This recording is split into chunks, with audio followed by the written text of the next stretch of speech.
Okay, we get so many questions about FastPasses. Things are changing, things are updating. There's a lot to know about FastPass before you go to Disney World, and a lot of secrets that you need to put in your brain so that you can make sure to get on all those rides you want to ride. Let's get started.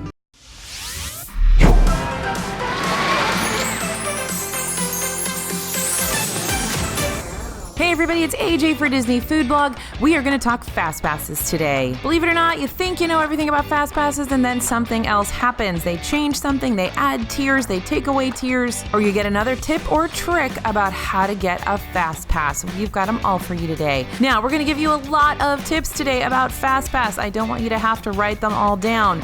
So if you want a PDF with all of these FastPass tips, head over to disneyfoodblog.com/FastPassTips, and we will get you a full PDF of all of these pro tips. All you have to do is sign up for our completely free Disney Food Blog newsletter.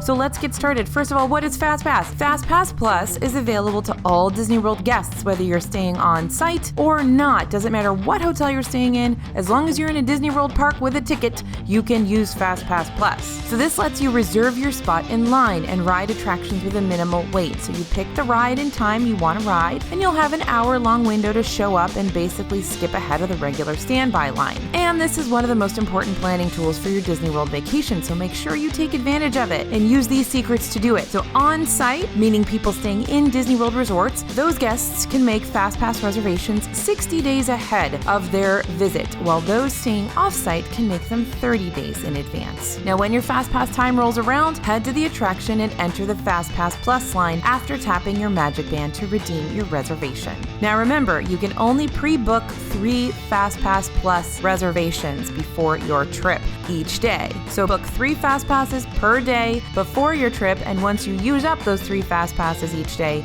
you can then book more FastPasses.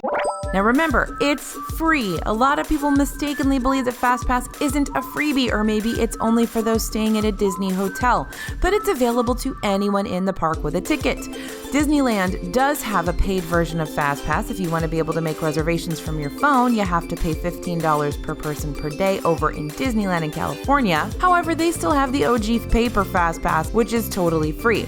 Disney World, on the other hand, has done away with the paper FastPasses, so the only way to make and update your FastPass reservations is via the free My Disney experience, the app that basically organizes your entire vacation, and that's free to download, and again, the FastPass Plus is free through that as well. And you can make FastPasses on the Disney World website if you don't have a smartphone. Now, some FastPasses are really hard to get. You'll need to prioritize if you want to guarantee a ride on Slinky Dog Dash, Seven Dwarfs Mine Train, Flight of Passage, and Frozen Ever After. Those FastPasses go really fast. Even if you're up as soon as your reservation window opens, 60 days out at 7 a.m. Eastern, FastPasses for those top attractions might already be gone.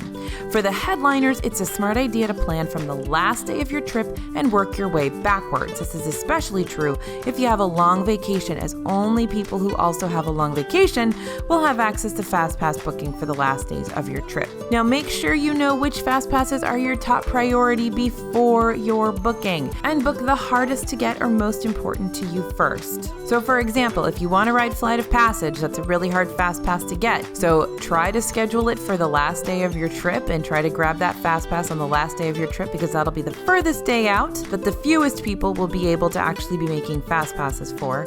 And it's also your most important FastPass, so that's the one you're going to want to try to get first when you're booking, because you don't want to waste a single second of that booking time where someone else can grab that FastPass away from you. So I hope that makes sense. You'll likely already have dining reservations because you can book those at 180 days in advance, so those can help you decide which park you'll be in each day, but also take into account extra magic hours and any special events that might mean a park closes early. For example, Mickey's Not So Scary Halloween Party or Mickey's Very Merry Christmas Party in the Magic Kingdom when the park closes at 7. So extra magic hour days tend to be a little more crowded, so there's going to be less FastPass availability, and days the park closes early tend to be less crowded, so there'll be more FastPass availability. Next thing you gotta know, pay attention to FastPass Tiers. Now, I'm not talking about tears coming down your face because you didn't get a FastPass. T-I-E-R-S, FastPass Tiers. Magic Kingdom is the only park that doesn't have tiered FastPass attractions, meaning you can select any 3 available attractions for your FastPass. Now, for parks that do have tiers, the highest tier FastPasses are going to be the most popular rides. You're only going to be able to select 1 from that tier. Then the rest of your FastPasses for that day can be selected in other tiers. And don't forget, you can only pre-book your FastPasses in 1 park per day. So for example, you can't pre-book a Magic Kingdom FastPass and then 2 Hollywood Studios FastPasses on Tuesday. You have to book all of your FastPasses in the same park when you're pre-booking. So Epcot, Hollywood Studios, and Animal Kingdom all have tiered selections where you can choose 1 attraction from Tier 1 and 2 attractions from Tier 2. This limits the number of headliner attractions you can FastPass on that day. Now, Hollywood Studios has recently changed their tiers, making it even harder to ride the Toy Story Land rides and Tower of Terror or Rock and Roller Coaster all in one day because they're all in Tier 1, meaning you have to pick between Slink and Aerosmith. You can only pre-book 1 Tier 1 attraction in Hollywood Studios or any other park per day of your trip.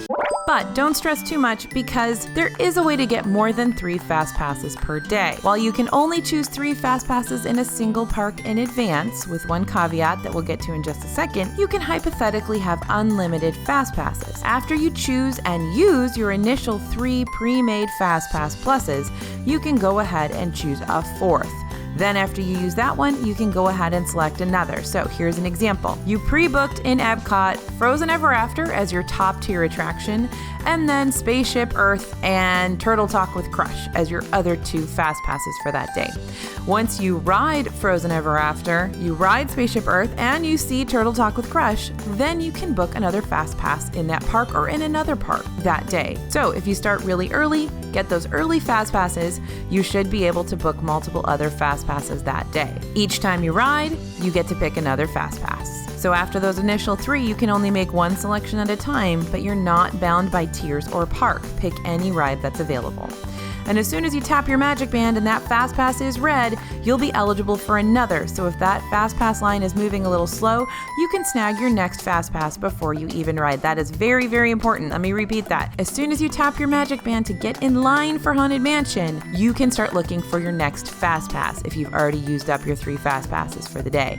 So that's a really, really good tip. Don't wait till you have ridden Haunted Mansion. Snag your next FastPass while you're in line. Now, you can upgrade your way to extra FastPasses. This is that caveat we were talking about. For a select group of Disney World guests, you can get bonus FastPasses and an extra long booking window. So if you're staying club level or concierge at a Disney World resort, you're able to purchase a plan that grants you 3 extra FastPasses per day, meaning you get 6 in advance, and an extended window of 90 days prior to your arrival to make bookings, which means you get first pick for those FastPass rides.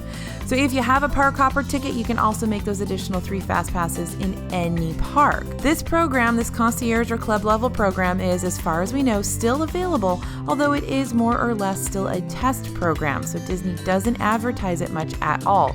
So if you're eligible and interested, be sure to ask club level services, and like all things Disney, be prepared for changes at any time. FYI, if you are going to take advantage of this tip, there are club level rooms over there at Grand Destino Tower at Coronado Springs Resort. They're a lot less expensive than club level rooms at those deluxe resorts.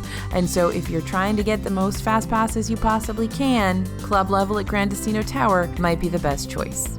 Next thing you need to know about FastPasses, you can change them very easily. Everything is literally in the palm of your hand with the My Disney Experience app. So if you're running late or arrive at the park earlier than expected, you can try to push back or bump up those FastPasses as long as there's availability. Maybe your kid thought they were brave enough to try Space Mountain, but your FastPass window arrived and they're too nervous.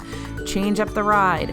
You can select new times or attractions by clicking the Modify button on the FastPass in My Disney Experience. And if you need to change a FastPass but your phone's dead, there are FastPass kiosks around the park. You'll find them marked on your map. And if you have any FastPass questions, there's always a cast member at the kiosks to help out, and you can always go to guest services as well. Okay, next thing to know, you don't lose your FastPass if you miss it. Believe me, I still have like a FastPass for Space Mountain from 8 o'clock this morning. It's still there, I didn't go. You didn't realize the time and you totally missed your last FastPass, don't worry, it's still there for you to modify. As long as you didn't redeem it, the FastPass will stay in your account for you to change to a different time. Next thing to know, FastPass does not mean walk-on. Sure, you get to skip the standby line, but keep in mind that the FastPass line can sometimes be 30 minutes. So most of the time, lines will be shorter than 15 minutes when you book a FastPass, but occasionally it can take longer due to ride issues or just the park being super crowded. Also note, FastPass isn't the only way to skip the line. There are 4 attractions at Disney World with a second way to skip the standby line: Rock and Roller Coaster, Expedition Everest, and Test Track, as well as Millennium Falcon over in Galaxy's Edge, all have single rider lines, which, if you don't mind riding alone, means you get to skip ahead of the long lines and fill in the empty space on the ride. So yeah, your party's not going to be able to go with you necessarily on the particular rides you take, but everyone will get to ride and you'll get to ride much faster. And believe it or not, sometimes those single riders do get to ride together because that's just the way things shake out. Also note, last-minute FastPass reservations do happen, and they happen a lot. So you weren't able to get a Slinky Dog Dash FastPass, or you're over in Animal Kingdom with some time to kill and you really want to ride Flight of Passage again, keep checking the app. Seriously, keep refreshing. Last-minute FastPasses pop up all the time, especially the day of when people's plans are changing and they're canceling or modifying reservations for different reasons. I've done a whole day in Disney World where I've just gotten last-minute FastPasses for really good top-tier rides, so it happens all the time. So just keep refreshing the app, clicking on different times to get the rides to reload, and that coveted headliner FastPass will probably appear. You may not be able to ride exactly the time you want to. It may pop up a couple of hours later, but you should be able to get it if you keep refreshing. And that counts for your family too. I've actually gotten a great last-minute FastPass on Kilimanjaro Safari for my whole family, just refreshing the app. So don't give up. Last thing to know, the best FastPass windows are midday, so try to make your FastPass for after 10 a.m. and before 5 p.m. Most rides won't have long lines before 10 a.m., meaning a FastPass would kind of be a waste before 10 a.m. unless you're trying to do that whole ride as many FastPass rides as you can in a day. So go into the park, ride all the headliners before 10 a.m. because the lines won't be too long, and then start using your FastPasses in the midday time frame. And if you make those FastPasses before 5 p.m., you'll have a much better shot at scoring some extra FastPasses for the day, since there's only a certain number of FastPasses for each attraction as the day goes on, and they will run out. So I hope those tips and tricks were helpful. Also, don't forget that if you happen to be in line for a ride and it goes down, or if it's shut down because of rain or storms or something like that, and you had a FastPass for that ride, you will automatically get a bonus FastPass in your account that you can use on any ride in that park.